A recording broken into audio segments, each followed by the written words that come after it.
فأنا ناصح لإخواني بالصدع بالحق تبيض وجوههم. السكوت في مسألة الحزبية يضرها، فاصدع بما تؤمر وأعرض عن المشركين. سلامي على دماج ورجالها والشيخ يحيى ودار العلم يا سعد بانيها. الوادعي رحمة الله عليه.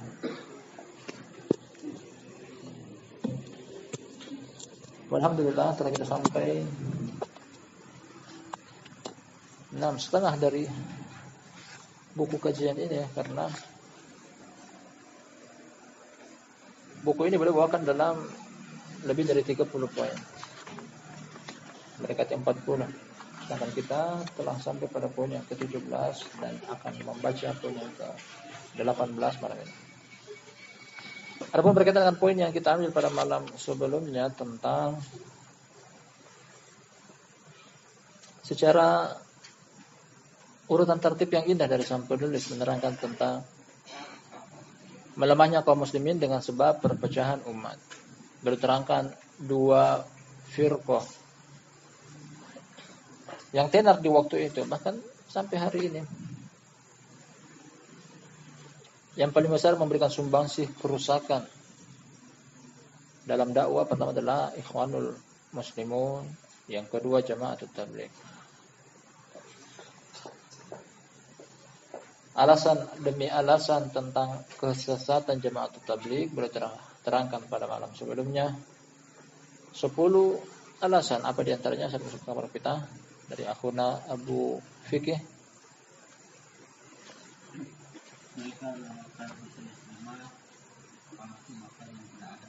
Nah, ini diantara ciri khas dari Jama'atut Tabligh. Landasan hukum mereka adalah hadis-hadis yang pertama lemah, kedua bahkan palsu, yang ketiga bahkan yang tidak ada asal muasalnya. Dan dari mana mereka ambil? Nah, ini satu bukti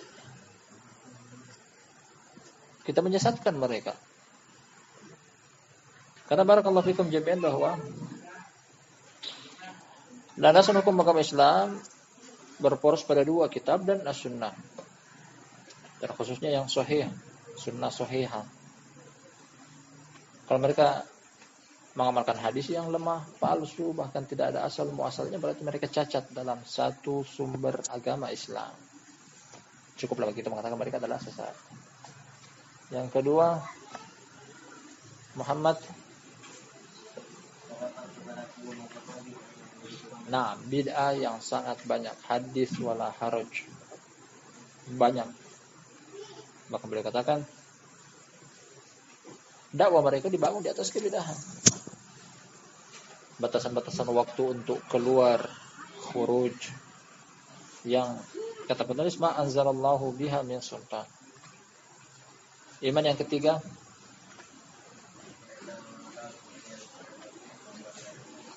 menyuruh kepada tauhid atau menyuruh kepada sunnah, membuat lari umat.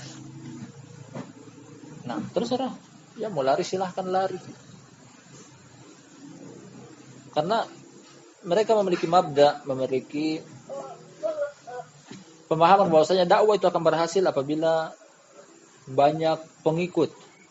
Kalau sedikit berarti tidak berhasil. Ini menjadi kitab dan sunnah. Dari zaman dulu sampai zaman sekarang, bahkan akan datang bahwasanya selalu yang namanya pelaku al-haq adalah sedikit. Semenjak Rasul yang paling pertama kali Allah Subhanahu wa taala utus ke permukaan bumi, Nabi Nuh alaihi salam, kata Allah Subhanahu wa taala, "Wa ma amana ma'ahu illa qalil." Tidak ada yang beriman kepadanya, kepada Nabi Nuh, kecuali sedikit dibanding dengan orang-orang yang tenggelam disebabkan banjir bandang. Dan seterusnya, pada setiap zaman, pada setiap tempat, ahlul haq selalu sedikit. Karena mereka cari adalah keridhaan manusia, bukan keridhaan Allah. Ketika mereka menyampaikan sesuatu yang mungkin menurut akal pikiran mereka berat, akan membuat orang lari, mereka diam akan hal tersebut. Ketika membuat orang tersebut dekat, meskipun menyelisihi syariat, mereka sampaikan hal tersebut. Karena ini mereka cari orang banyak. Tak peduli dalamnya tong sampah. Ada yang sudah bau, ada yang sudah basi, ada yang sudah busuk. Al-muhim tong sampah.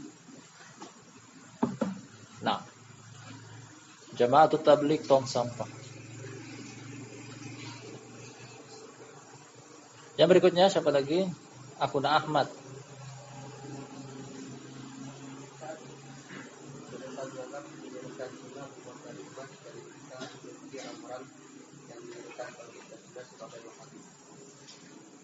Nah, itu yang telah kita baca, apa telah kita sebutkan. Pelaku tauhid, pelaku sunnah, mereka juluki dengan Wahabiyah. Berikutnya Abu Uwais kemarin malam ikut. Nah, yang keberapa sekarang? Yang ke-6 apa yang ke-5?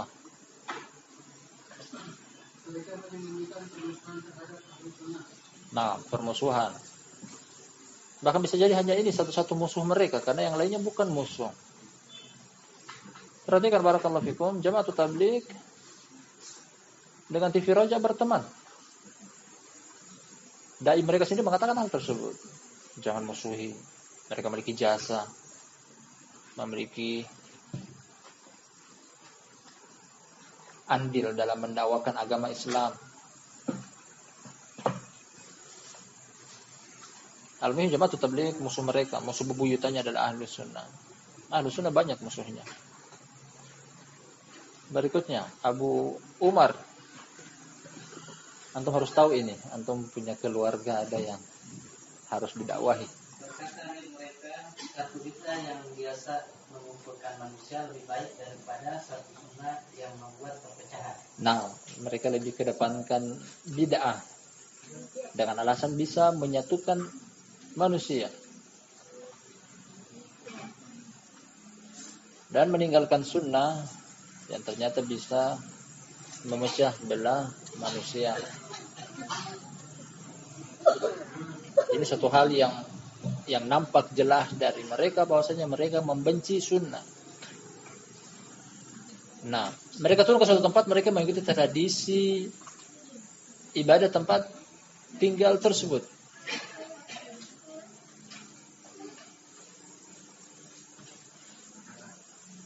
Nah, yang berikutnya Abu Yusuf.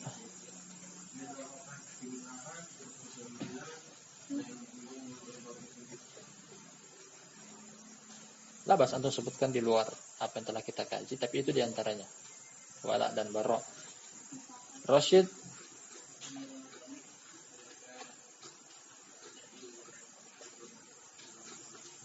Bagaimana? Jangan bisik-bisik. Yang Abu Fikri tidak dengar. Masih besar suaranya.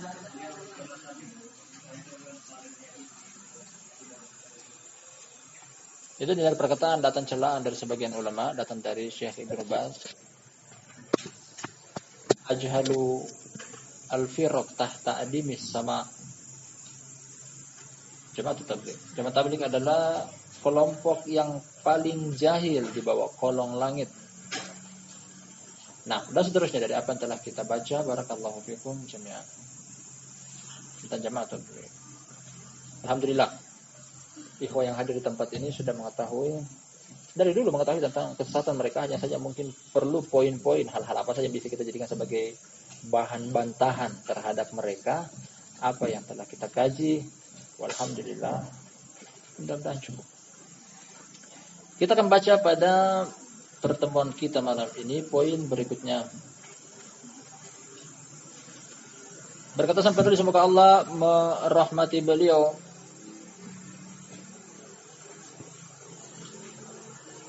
Syekh Mukbil bin Hadil Wadi. Al-Thamin Ashar, yang ke-18.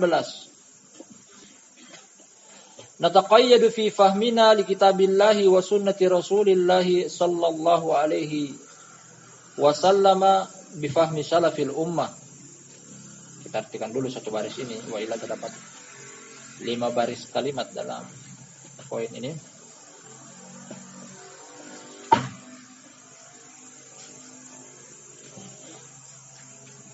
Kita mengikat pemahaman kita terhadap kitabullah dan sunnah Rasulullah sallallahu alaihi wasallam berdasarkan pemahaman salaful ummah. umat terdahulu. Ini penting. Kita kaji tentang landasan utama agama Islam. 3. Kitabullah, sunnah Rasulullah sallallahu alaihi wasallam dengan pemahaman salafun as-salih. Minal muhadditsin, dari kalangan ahlul hadis. Nah,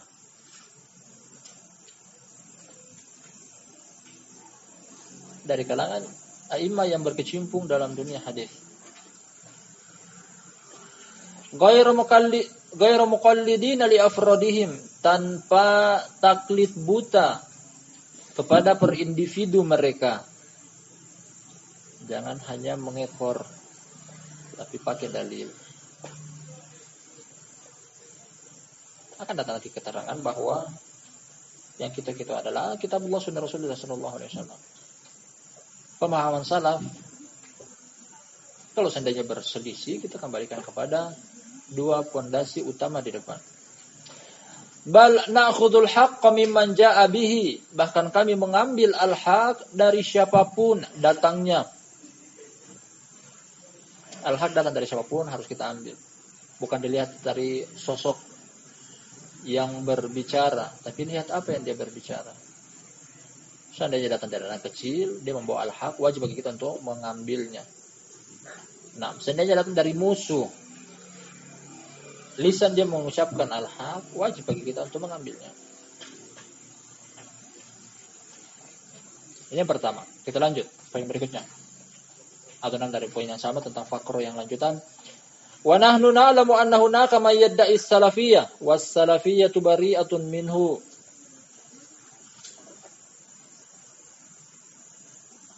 Dan kami mengetahui bahwa di sana ada orang-orang yang mengaku salafiyah.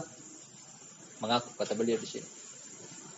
Jadi buku ini tidak ada bedanya dengan buku yang di depan, hanya saya dalam bentuk penulisan yang berbeda. Isinya mirip. Kami mengetahui bahwasanya di sana ada orang yang mengaku salafiyah. Hanya saja salafiyah berlepas diri darinya. Hanya pengakuan tanpa ada amalan. Nah, tidak diterima pengakuan dia tersebut. Idqat asbaha yujaril mujtama fi tahlili ma harramallah. Kenapa demikian? Karena mereka menggiring kepada umat, kepada masyarakat, menghalalkan apa yang Allah haramkan. Dan kebalikannya, mengharamkan apa yang Allah halalkan. Sama. Begitu banyak hal-hal yang Allah subhanahu wa ta'ala haramkan, mereka katakan halal. Akan datang contohnya nanti penyebutannya. Menggiring masyarakat, menggiring umat dalam hal menghalalkan apa yang Allah haramkan. Kashabi Abdurrahman Abdul Khaliq wa Muhammad Surur. Perhatikan, beliau berikan contoh seperti siapa? Seperti 6 sahabat-sahabatnya Abdurrahman Abdul Khaliq dan Muhammad Surur. Dua tokoh ini adalah tokoh Sururiyah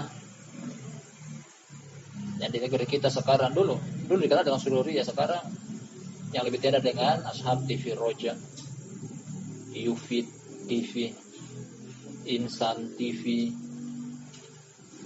dan antek-anteknya. Nah, poin yang ke-18, inilah dakwah kami dan akidah kami. Beliau pertama menerangkan tentang kita mengikat diri kita, perkataan serta perbuatan kita dengan dua pondasi dasar ini. Apa itu? Kitabullah dan sunnah Rasulullah sallallahu alaihi wasallam. Ya, Nabi sallallahu alaihi wasallam memberikan jaminan bahwasanya barang siapa yang berpegang teguh dengan dua pondasi ini, dia tidak akan sesat selama-lamanya. Dalam hadis Jabir bin Abdullah radhiyallahu anhu yang diriwayatkan oleh Imam Muwatta Balagon, kata Nabi sallallahu alaihi wasallam, taraktu fikum amrayni ma in tamassaktum bihima lan tadillu ba'di, kitabullah wa sunnati. Aku tinggalkan kepada kalian dua perkara. Ini adalah peninggalan Rasulullah. Ini adalah warisan Rasulullah. Ini adalah wasiat Rasulullah.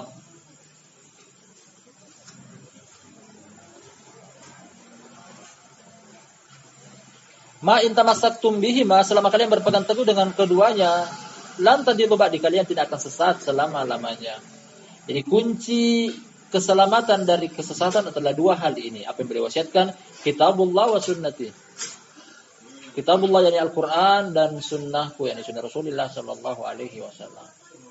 Khalas, tidak ada jalan lain.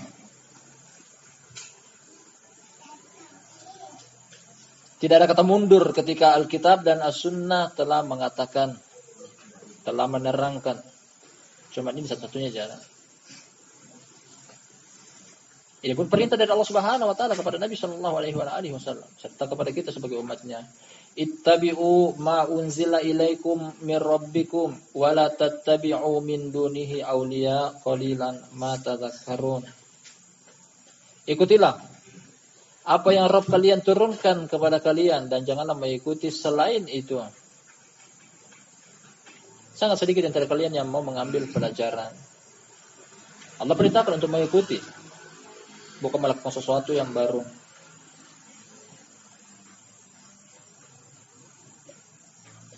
Data asar yang indah dari Ibnu Abbas radhiyallahu anhu, dari Imam Baihaqi, Imam Hakim dan yang lainnya. Kata dia, takaffalallahu liman qara al-Qur'ana alla yadhilla fid dunya wa la yashqa fil akhirah. Allah Subhanahu wa taala memberikan jaminan bagi siapa yang membaca Al-Qur'an untuk tidak sesat di kehidupan dunia serta tidak celaka di kehidupan akhirat. Kemudian dia beristidlal yang perkataan Subhanahu wa taala surat Thaha, wa man a'rada an dzikri al-mu'minun. Nah, fa inna lahu ma'isyatan dhanka wa nahsyuruhu yaumal qiyamati a'ma. Ini suatu hal yang telah diketahui bersama dari salafun saleh bahwa jalan keselamatan adalah kitab dan sunnah. Inilah konsekuensi dari dua kalimat yang wajib diucapkan oleh setiap insan yang mengaku berislam dan beriman kepada Allah Subhanahu wa taala. La ilaha illallah Muhammadur Rasulullah. La ilaha illallah. Beribadah kepada Allah, ikuti perintah Allah, jauhi larangan Allah. Muhammadur Rasulullah. Jadikanlah Muhammad sallallahu alaihi wasallam sebagai utusan Allah, ikuti dia, taati dia dan jangan diselisihi.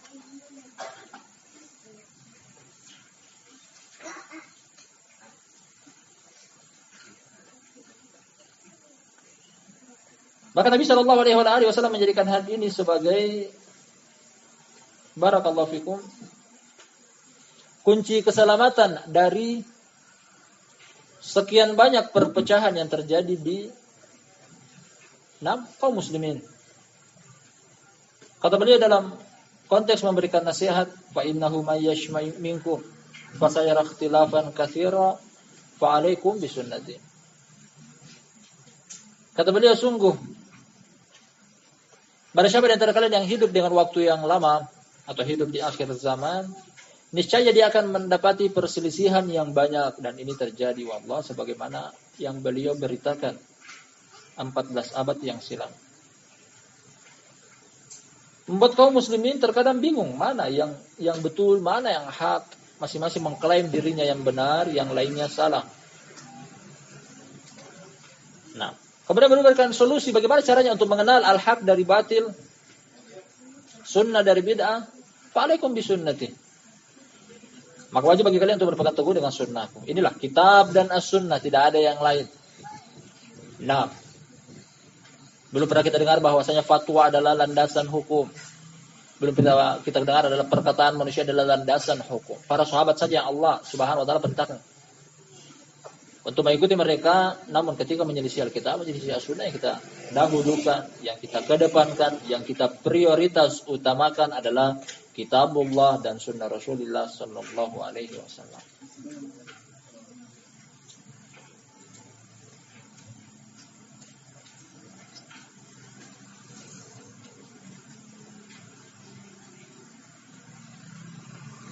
Tambahkan satu hal, Syekh Albani rahmatullahi alaihi menjadikan bahwa ini termasuk usul yang ketiga dalam agama Islam, manhaj ahlus sunnah wal jamaah, itu bifahmi salafil ummah. Hal ini jangan disepelekan. Karena barakallahu fikum, Al-Quran butuh untuk dipahami, sunnah butuh untuk dipahami. Kalau begitu dengan pemahaman siapa kita pakai? Masing-masing orang punya pemahaman. Kalau Allah Subhanahu wa taala menerangkan bahwasanya umat manusia berbeda-beda, suku, bangsa, bahasa, warna kulit berbeda-beda, tentunya pemahaman pun berbeda. Tingkat kecerdasan pun berbeda-beda. Kalau begitu dalam memahami Alkitab, dalam memahami sunnah, pemahaman siapa yang dipakai? Diikat oleh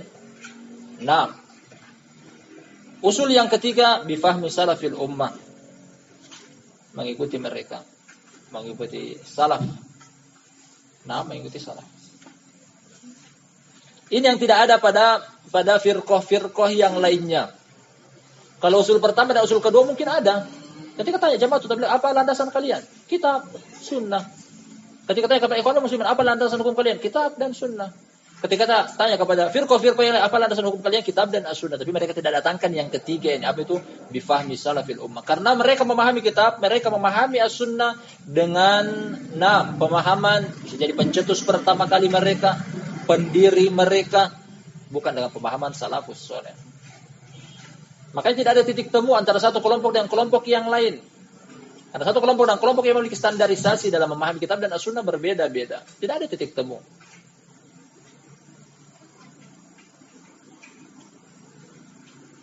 Allah Subhanahu wa taala, kita akan sebutkan landasan hukumnya karena ini penting. Yang membedakan ahlus sunnah dan yang lainnya adalah usul yang ketiga ini. As-salaf.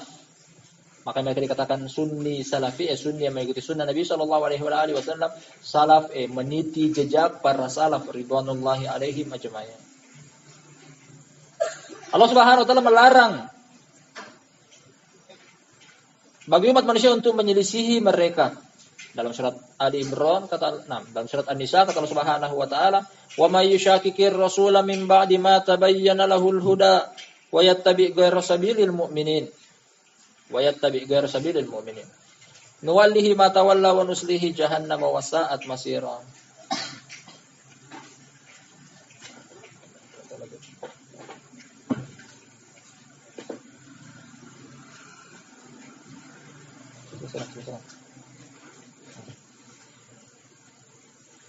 Kata Allah Subhanahu wa taala, barang siapa yang memecah diri dari Rasul setelah datang kepada mereka penjelasan dan mengikuti selain jalan orang-orang mukmin. Ini kata Allah Subhanahu wa taala, mengikuti jalan selain orang-orang mukmin. Ayat ini turun di zaman Nabi sallallahu alaihi wasallam. Generasi yang hadir ketika itu adalah para sahabat. Kemudian Allah katakan mengikuti selain jalan orang-orang mukmin. Orang mukmin tidak lain dan tidak bukan kecuali adalah mereka para sahabat yang hadir di zaman tersebut. Tidak mengikuti sahabat, apa ganjarannya? Nuwallihi ma tawalla. Kami palingkan dia ketika dia berpaling. Wa nuslihi jahannam. Kami akan sampaikan dia kepada neraka jahannam. Wa sa'at masir, dan sejelek-jelek tempat kembali. Ini adalah dasar paling kuat bahwasanya dalam beragama selain yang kita gunakan adalah dua pondasi utama, kitab dan as-sunnah, namun dengan pemahaman orang-orang mukmin di zaman turunnya ayat tersebut, tak lain dan tak bukan kecuali mereka adalah para sahabat. Demikian juga diterangkan dalam hadis-hadis yang begitu banyak.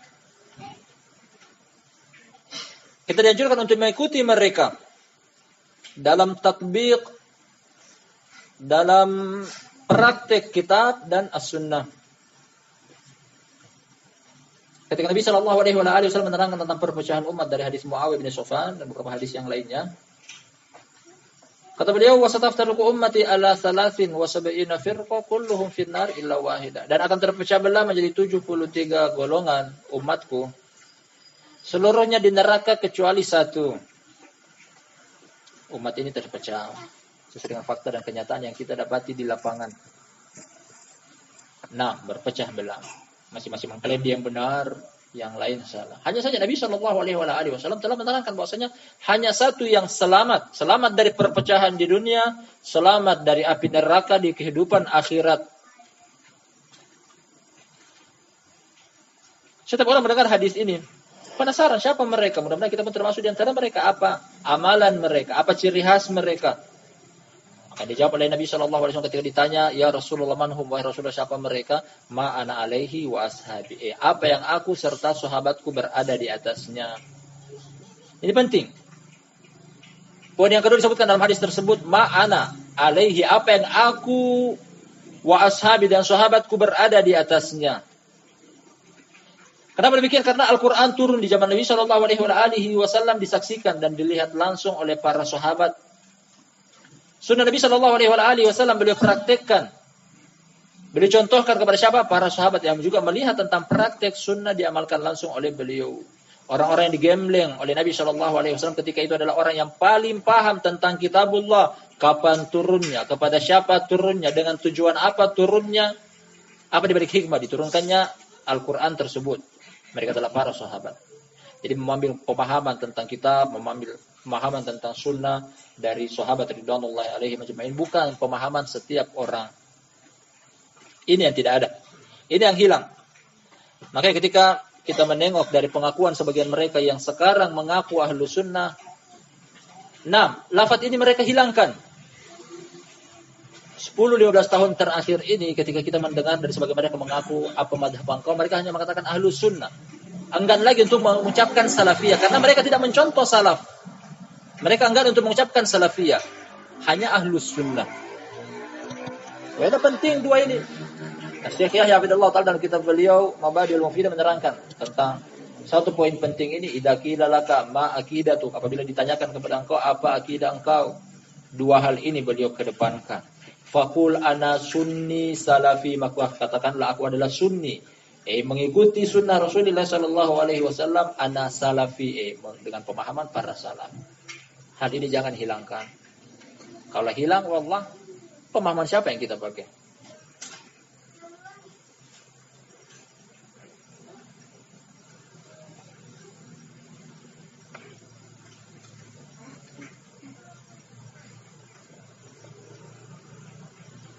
Kemudian siapa dimaksud dengan salaf? Barakallahu fikum jami'an. Al-Imam Adz-Dzahabi rahmatullahi alaihi menyebutkan tentang salaf, zaman dan waktu mereka adalah generasi yang hidup pada 300 tahun pertama Hijriyah. Jadi 300. Artinya zaman salaf berakhirnya tahun 300, masuk tahun 300 pertama itulah salaf al-qadimun. Nah, karena arti salaf sendiri adalah orang terdahulu. Ini maksud dengan salaf artinya adalah orang terdahulu. Dan dalam hadis dalam kisah tentang Fatimah radhiyallahu anha kata Nabi sallallahu alaihi wasallam, nikmat salafu ana laki, sebaik-baik salaf pendahulu bagi engkau adalah aku. Nabi SAW mengucapkan ini di akhir hayat beliau kepada anak beliau Fatimah. Ketika aku sudah meninggal, ambil contohlah dari orang terdahulu, dan sebaik-baik orang terdahulu bagi engkau adalah aku. Salaf artinya adalah orang yang telah lewat.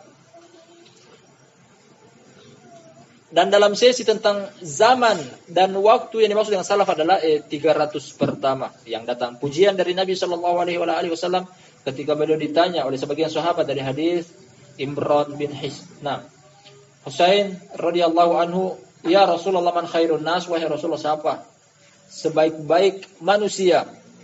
Kata beliau, khairun nas qarni tsumma alladziina yalunahum tsumma alladziina yalunahum. Sebaik-baik manusia adalah yang hidup di generasiku, kemudian yang setelah mereka, kemudian yang setelah mereka. Beliau mengucapkan sebanyak 2 kali pengulangan. Yang hidup di generasiku, yakni para sahabat. Mereka dimaksud dalam hadis tersebut. Kemudian setelah mereka, tsumma alladziina yalunahum. Ini para tabi'in. Kemudian yang setelah mereka. Setelah tabi'in adalah tabi'ut tabi'in. Selesai. Ini dimaksud dengan salaf. Ikutilah mereka. Contohlah mereka. Karena datang anjuran dari Nabi SAW untuk mengambil pemahaman kitab dan as-sunnah dari mereka. Setelah itu, perpecahan yang ada. Pemahaman yang begitu banyak. Ahlul bid'ah mulai bermunculan satu demi satu sampai dengan jumlah yang diucapkan oleh Nabi SAW 73, bahkan lebih daripada itu. Nah, inilah barakallahu fikum jami'an kesimpulan dari poin pertama pada poin yang ke-18, kita mengikat diri kita, perkataan serta perbuatan kita dengan pertama kitabullah, yang kedua sunnah Rasulullah SAW, 2 sumber utama agama Islam. Jangan hilangkan yang satu yang terakhir ini. Karena Syekh Albani rahmatullahi alaihi dalam sebagian buku-buku beliau mengatakan bahwasanya ini juga usul yang ketiga dalam beragama, yakni dengan pemahaman salafus saleh. Minal muhadditsin. Nasihat dari beliau bahwasanya ambil dari ashabul hadis. Karena mereka yang paling tahu tentang sunnah. Mereka yang berkecimpung dalam dunia hadis, mempelajarinya, mencarinya, mengkajinya. Memahaminya, mengamalkannya, mengajarkannya, mendakwakannya. Ashabul hadis yang paling dekat kepada sunnah Rasulullah sallallahu alaihi wasallam. Banyak buku yang menuliskan tentang al-intisar ala ashabul hadis karena mereka lah yang paling paham. Termasuk Imam Ahmad rahmatullahi alaihi, demikian juga Imam Bukhari rahmatullahi alaihi memuji bahwa mereka adalah ashabul hadis yang dimaksud dalam hadis Nabi sallallahu alaihi wasallam, hadis Abu Hurairah, la tazalu ta'ifatun min ummati 'alal haqqi dhahirin la yadurruhum man khalafahum wala man khadhalahum hatta yatiya amrullahi wa hum 'ala dzalik. Kata Nabi sallallahu alaihi wasallam, akan senantiasa ada sekelompok kecil dari umatku, mereka tertolong di atas al-haq, tidak akan mencelakai mereka. Orang-orang yang menyelisihi mereka tidak akan mencelakai mereka. Orang-orang yang tidak menolong mereka sampai datang keputusan Allah, yakni hari kiamat, dan mereka tetap dalam keadaan tersebut. Pujian dari Nabi SAW tentang sekelompok kecil. Kata Imam Bukhari rahmatullahi alaihim, ahlul ilm. Mereka adalah ahlul ilm, al-muhaddisun, ahlul hadis.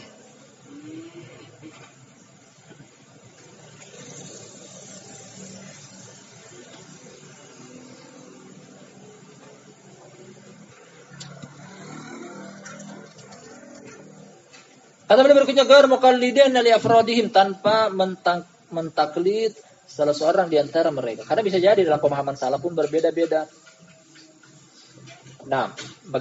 Bagaimana sikap kita ketika mendapati perkataan mungkin sahabat, pemahaman mereka, amalan mereka berbeda-beda.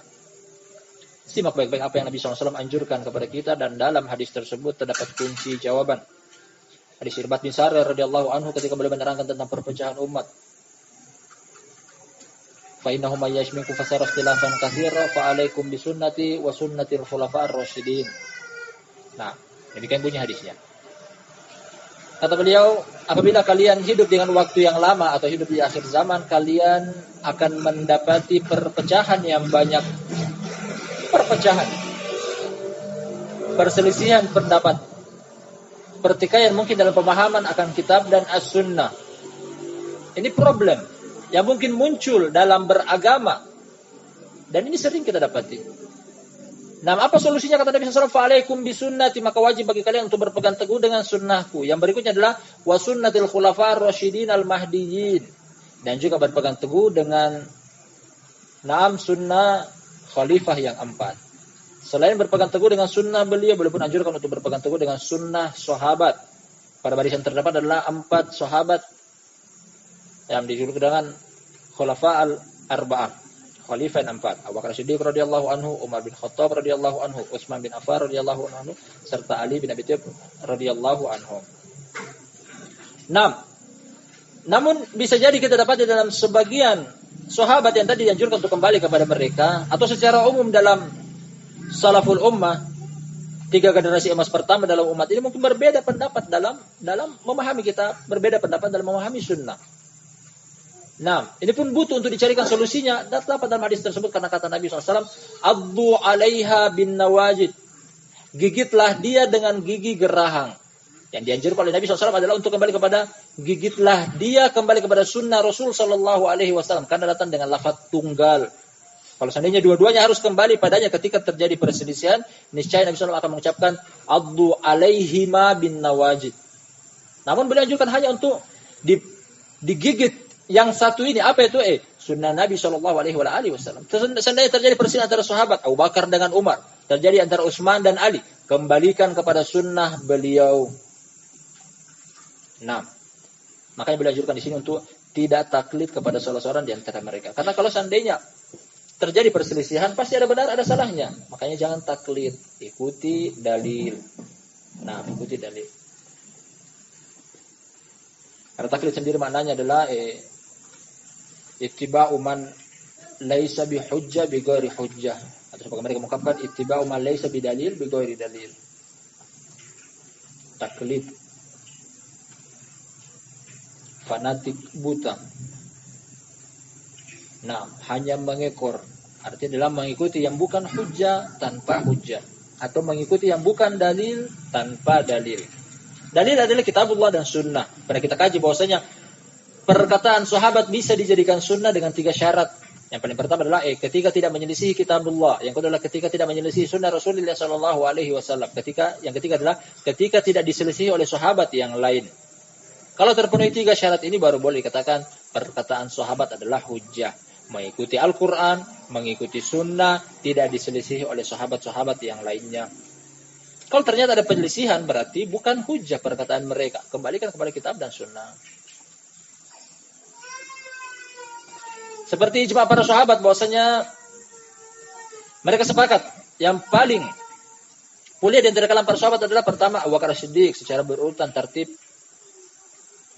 yang sesuai dengan tertib khalifah, ijma'. Makanya pun termasuk hujjah. Bal nakhudul haqqa mimman jaa'a bihi, bahkan kami mengambil al-haq dari manapun datangnya. Al-haq, barakallahu fikum jami'an, dengan sebab al-haq lah masih tegak berdiri langit untuk tidak menimpa bumi. Karena Allah Subhanahu wa taala menciptakan langit dan bumi dengan al-haq. Kata Allah Subhanahu wa taala, "Wa ma khalaqnas samawati wal arda wa ma bainahuma batila." Tidaklah kami menciptakan langit dan bumi dengan kebatilan. Ma khalaqnahuma illa bil haqq. Kata Allah Subhanahu wa taala, tidaklah kami menciptakan mereka berdua, yakni langit dan bumi, kecuali dengan al-haq. Kalau sudah tidak ada al-haq, barulah turun. Nah, berguguran langit akan jatuh menimpa bumi.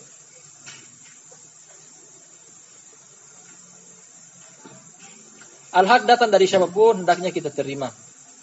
Kemudian apa dimaksud dengan al-haq di sini, barakallahu fikum jami'an? Al-haq adalah perkataan Allah, al-haq adalah perkataan Rasulullah sallallahu alaihi wasallam. Itulah al-haq.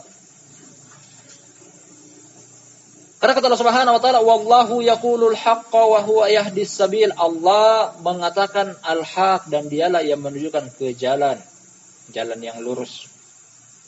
Nah, jalan petunjuk. Perkataan Allah adalah al-haq.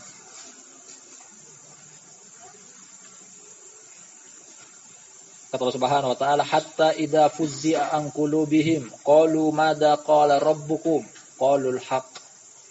Nah, sampai ketika Allah Subhanahu wa taala mengeluarkan wahyu di langit seperti bunyi gerincing bel yang besar, akhirnya membuat pingsan penduduk langit dari kalangan para malaikat. Kemudian ketika mereka siuman dari pingsan mereka bertanya, apa yang dikatakan oleh Rabb? Jibril menjawab, qalul haqq. Yang Allah katakan adalah al-haq. Al-haq adalah perkataan Allah. Al-haq adalah perkataan Rasulullah sallallahu alaihi wasallam. Anak kecil sampaikan al-haq kepada kita berupa kitab dan as-sunnah, kita terima. Tidak boleh untuk menolaknya. Perkataan Nabi SAW adalah al-haq. Bukti akan hal tersebut datang dari hadis Abdullah bin Amr bin As radhiyallahu anhu. Ketika dia mengeluh kepada Nabi sallallahu alaihi wasallam, "Ya Rasulullah, tadinya aku menulis perkataan engkau seluruhnya. Namun aku diprotes oleh sebagian besar sahabat-sahabat kibar, mengatakan bahwasanya terkadang Nabi SAW berucap mungkin boleh dalam keadaan emosi, dalam keadaan marah, dalam keadaan mungkin itu perkataan inisiatif dari beliau bukan berupa wahyu, akhirnya dilarang, tidak boleh menulis." Abdullah bin Amr bin As mengeluhkan akan perkataan ini, akhirnya Nabi SAW memberikan solusi kepada dia, "Wallahi," atau "Uktubu fawalladi nafsi biyadi ma kharaja min hadza illa al-haq." Kata beliau, tulis apa yang keluar dari mulutku, karena sesungguhnya tidaklah keluar dari sini, sambil mensyaratkan ke mulut beliau, tidaklah keluar dari sini kecuali al-haq. Jadi al-haq adalah perkataan Allah, al-haq adalah perkataan Rasulullah sallallahu alaihi wasallam. Kemudian orang-orang yang mau menolak al-haq, barakallahu fikum jami'an, terancam dengan neraka. Perhatikan. Seseorang datang bawakan al-haq kepada kita, kemudian kita menolaknya, terancam dengan neraka. Orang yang menolak al-haq dikatakan sombong. Orang yang sombong tempatnya di neraka. Dalam hadis Abdullah bin Mas'ud radhiyallahu anhu, kata Nabi sallallahu alaihi wasallam, la yadkhulul jannata man kana fi qalbihi mithqala habbati khardalin min kibrin. Tidak akan pernah masuk ke dalam surga seseorang yang terdapat di dalam hatinya sebesar biji dar kesombongan. Nah, kemudian para sahabat mungkin mereka memiliki sesuatu yang berbeda tentang pemahaman akan hadis ini. Dia memberikan sanggahan, "Ya Rasulullah, inni uhibbu an takuna na'li hasana wa thawbi hasana. Apa minal kibri dak?" Wahai Rasulullah, aku senang untuk memakai sendal yang bagus. Aku senang untuk memakai baju yang bagus. Apa itu termasuk kesombongan? Kata Nabi sallallahu alaihi wasallam, "La, innallaha jamilun yuhibbul jamal." Tidak, Allah Subhanahu wa taala Maha indah dan cinta kepada yang indah-indah. Beliau lanjutkan lagi, apa yang dimaksud dengan kesombongan? Al-kibru batarul haqqi wa ghamtun nas.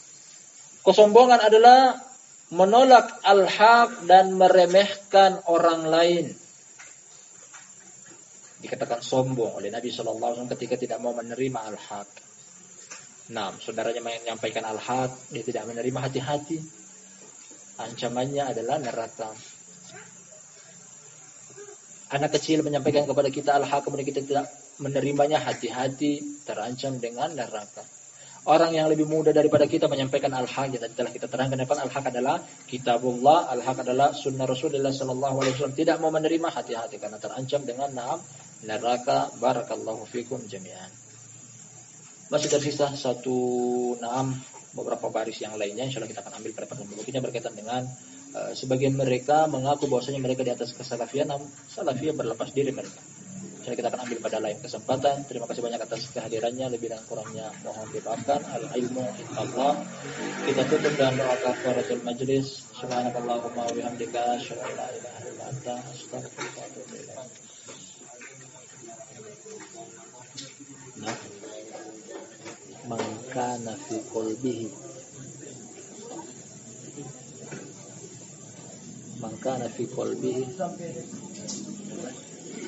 mithqala habbatin